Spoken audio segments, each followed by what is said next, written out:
Is-Segretarju Parlamentari Stefan Bontempo sostna li r-regatta ta' tkun parti integrali mill-ħolqa ta' avvenimenti li jistgħu waslu għall-iżvilupp ta' turiżmu sostenibbli f'pajjiżna.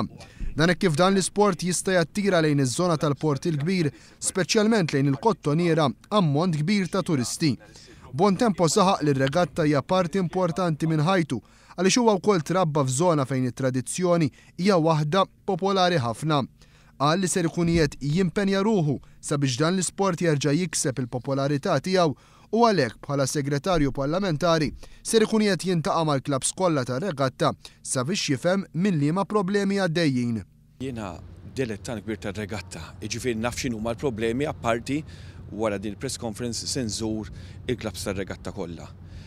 Aħna irridu noħorġu l-aħjar minn mir-regatta, irridu noħorġu l-potenzjal tal-qaddiefa, is-sagrifiċċji li jagħmlu l-klabs u l-qaddiefa u dal-potenzjal kollha li għandhom irridu ngħinu wkoll l-ekonomija tal-pajjiż. Dan għandu ikun parti mit-turiżmu sportiv. Stefan Bontempo sostna wkoll ir-regatta hija wkoll importanti sabiex tkompli tiġi promossa s-sena tal-bini tad-dajjes, sena li permezz ta' fondi mill-Unjoni Ewropea tista' wkoll terġa' tingħata mbuttatura l quddiem.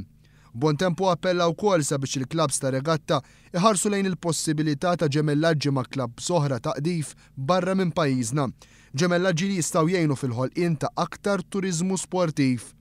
U għalaq billi appella lill-aktar żgħażagħ sabiex jibdew jipprattikaw dan l-isport sabiex iżommu ħajja din it-tradizzjoni Maltija li tmur lura mijiet ta' snin.